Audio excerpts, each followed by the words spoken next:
To the viewers, welcome back. If this is your first time watching, then welcome. My name is Jason Robinson. I'm an educator, journalist, an author, actor, and Miss America volunteer. I started this podcast about 5 years ago to give the Miss America community a chance to get to know its title holders. And I'm very excited to have our guest today. It is Miss America 1985, Sharlene Wells. Sharlene, welcome. Thank you, Jason. It's great to be on with you. I'm honored. Thanks I for am having me. honored to have you. And once again, thank you so much for making time to talk to me today. Absolutely. My pleasure. Okay, yeah. We have a Utah connection. So you were Miss Utah 1984. Yeah, I judged Miss Utah in 2021 when you Sasha Sloan did. was the winner. I was, and Katie Ann Powell was the first runner up when I judged Oh my Miss. gosh. And guess what? I just She works hired for you, right? Katie. I hired her about a year ago. She's phenomenal because I remembered her. I mean, I met her years ago and I think she was Mhm. 15 and I saw her play Oh, and I went, "Ah, she's so outstanding." I was really surprised when she didn't win Miss Utah, but then of course she went on and won Miss Washington, Miss D.C. right. So And I great judged year. the Miss District of Columbia pageant this year when she was giving up her crown. Yeah. So she told me that you hired her. So yeah. Little No. Utah connection. I love the Miss Utah organization. I love it. Oh, thank you. Well, I'm so glad that you got to come out and judge. I love it. Yeah. So I would love to hear about your background. You were born in Paraguay? I was. I know. Isn't that weird? Don't I look Paraguayan? Yeah, I'd love to My hear about your parents. childhood. My mom's from Texas. Dad's from Las Vegas. But dad was Citibank executive when I was born, and he was in charge of Citibank in Paraguay. And then we moved to Argentina, and then to Ecuador and Mexico. And then I was 7 when we moved back to the States for about 4 years. And then we went back down to South America. So most of my teenage years, Mhm. we went to Chile, and then most of my teenage years were in Buenos Aires, Argentina. So I went to the American high school there and then came up for my senior year to Salt Lake City. Right. I believe I read that you were the first Miss America not born in the United States. I think I'm the only one. Oh, wow. I think I'm the first and only. Um, Okay.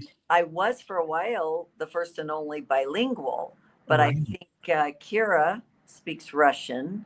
I'm Okay. trying to think who else is bilingual, but I know it was kind of fun, huh? Yeah, pioneer. So how did you begin competing in the Miss America system?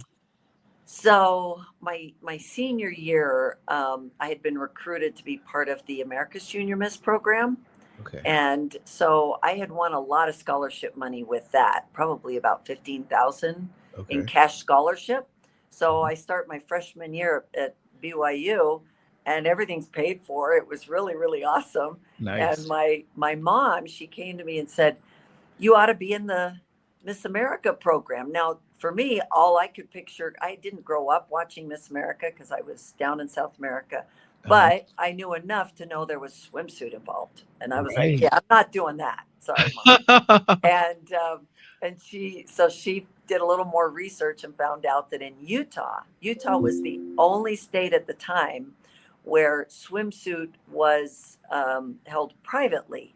So it was in Oh, the afternoon. It was not on stage in front of the entire public. So I thought, okay, all right, I'll do that. But we really loved the cash scholarship part of it. right. So she encouraged me to do the Miss Salt Lake Valley, and I was 19. Yeah, I was 19, I and did not know that you yeah, taught people privately. Okay. and that's the only reason. Had it been on stage, I wouldn't have done it. Oh, Like, wow. flat out, wouldn't have done it. But then at Miss And America, you won lifestyle and fitness. yeah, I know it's kind of weird, but I was Salt Lake Valley first, and then I was second runner up at Miss Utah, and that was when that was the year Vanessa Williams won, and she was of course so outstanding. So I wouldn't Mhm. have stood a chance anyway that year. So then the next year, I was 20, and then got back into it. I wasn't really planning on it, but got back into it, and then that's when I went back to Miss America. Okay, so thinking back to the Miss America pageant, let's say finals night, how are you feeling? Were you confident? Did you have think, okay, I'm going to win this, or how are you feeling, and what were you thinking? So I was actually more shocked to win swimsuit because I just saw myself. I was pretty bony at the time, and my dad, this is a weird thing for to have a problem, right? Because most people have the opposite problem. But I had a very high metabolism. My dad kept trying to fatten me up. So we were drinking milkshakes every night. I mean, it was just hilarious because they were trying to put more meat on me. So I didn't see myself as outstanding in the swimsuit area. I always Right. thought that I had won overall talent for America's Junior Miss. So Hmm. I thought that's where I would shine. Right. Um, so I was surprised when I won the swimsuit, and my director said, "Well, that must have meant that they liked you in interview." Yeah. Oh, thank you. I think so. Um, so it was really a strange feeling to be up there on the stage. There were the 10 of us, um, because back then they would take from the 10 and they would go fourth runner up, third runner up, second, first. So then there's six of us standing there Right. that could be named Miss America. And I remember like 2 seconds before he said my name, I remember thinking, he's going to say my name. Oh. It was the weirdest. I've never had anything like that happen before because it wasn't like I was like, oh, yeah, I got this. Yeah. That's not how I felt at all. I didn't feel like, yeah, I'm going to win this. It just was like, he's going to say my name. And then 2 seconds later, he said my name. So it was just a weird feeling, but Uh-huh. it was surreal for sure. And um, something that I didn't. I kind of tend to do worst case scenarios as I do my planning in my head. I Okay. go, okay, I'm ready for plan A, sort of, but plan B, I don't win, and I'm great with that. Plan Uh-huh. C, I'm last on everything. That's okay. I did my best. So I'm always doing the worst case scenarios. So the best case scenario was not. It didn't feel real to me. Oh wow. Yeah, I bet. I bet. yeah. I am going to play a video in a minute, just showing all of you competing in all phases. But I would love to talk about talent. Charles O'Quinn said your talent is one of his favorites. So how did you start Thank um, you. develop your talent? So I actually was a pianist. My mom was a concert pianist, Mhm. and that was my forte. I went to BYU on piano performance. It lasted a week because they said I had to practice 5 hours a day, and I went, I can't do anything 5 hours a day. So piano was my forte. But when I was 13, because I was born in Paraguay, Mhm. my dad had taken me for a trip up to Paraguay, and I fell in love with the Paraguayan harp. And we Oh, we bought one, brought it back to Buenos Aires where we were living at the time, and found a Paraguayan harp teacher, and Senor Ayala, and he was amazing. mhm. And he would travel. He didn't want me to go to his house. I later found out because he lived so far away and in very humble circumstances. Mhm. But he would come to my house for weekly lessons. And so I just developed that. And interestingly, the piano is very similar, using all 10 fingers on the piano, right? Right. You got the chord structure, and it just almost translates up to the harp. Oh, You okay. still use the triads, you're still doing arpeggios, just like you would on the piano. So it came very quickly. I was able to learn it very well over the next 7 years, is Mhm. what I spent on the Paraguayan harp. But it was interesting. The piano was my forte, but as I got into the America's Junior Miss program, I Mhm. thought, oh, everybody plays piano. Everybody, I was a vocalist too, but I wouldn't say that I was an outstanding. I was good enough for high school, Uh-huh. and so I thought, well, what's the differentiator? Well, it's a Paraguayan harp, Right. and I was good enough that I felt good about that, and that's what I won the outstanding talent with the America's Junior Miss. So Mhm. just kept on doing the Paraguayan harp, and then I added vocals Right. to that when I did that. And of course, I grew up speaking Spanish, so for me, it was normal to just sing it in Spanish too. Wow. All right, let's play that tape. So for the viewers, here is a tape of Miss America 1985, Charlene Wells competing in talent and all other phases of competition and being crowned. Porque sin ti yo ni el sol ilumina mi mis días y al llegar la aurora me encuentras llorando mis noches sin ti.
Sharlene Wells.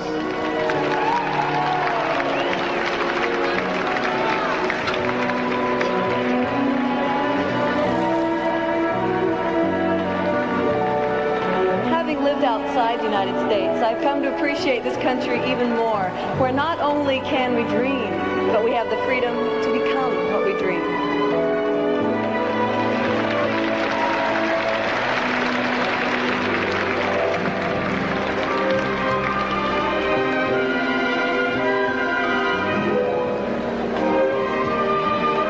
Week to remember. Maybe it's my turn now. Miss Utah. Sharlene Wells is a junior at Brigham Young University, majoring in broadcast journalism, and wants a master's degree in communications while continuing voice and piano training.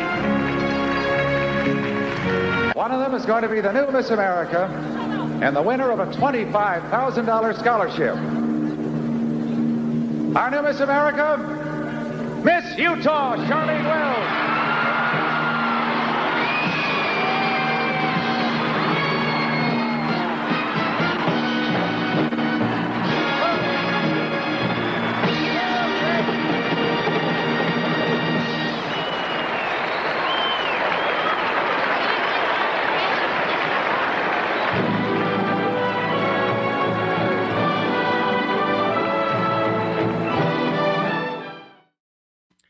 So congratulations.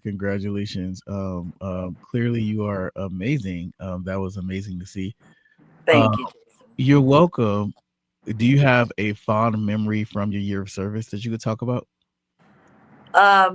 I would have to say going to the White House and spending time with President Reagan, and it was either inauguration day or the second day because a lot of things were canceled for the inauguration because it was like sub freezing temperatures, and it was he was just one of one of the role models that I looked up to, and to meet him in person.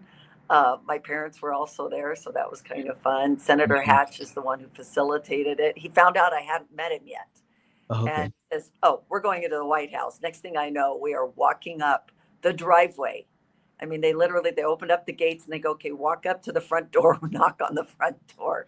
It was Wow. it was just amazing. And then we go into the Oval Office and we were there for 10 minutes. He acted like he had nothing else to do. Chit chat with us. I just remember going, I think he has probably other things to be doing, but it Well, was he looked amazing. very happy to meet you in the And photos that I saw. picture, so you can see I'm wearing a brass collar with a brass elephant. Okay. And it was completely accidental. I wasn't thinking, oh, I'm going to see the Republican president. Let me wear an elephant. Right. It was after that I go, oh my gosh, I'm wearing an elephant. Well, that worked out.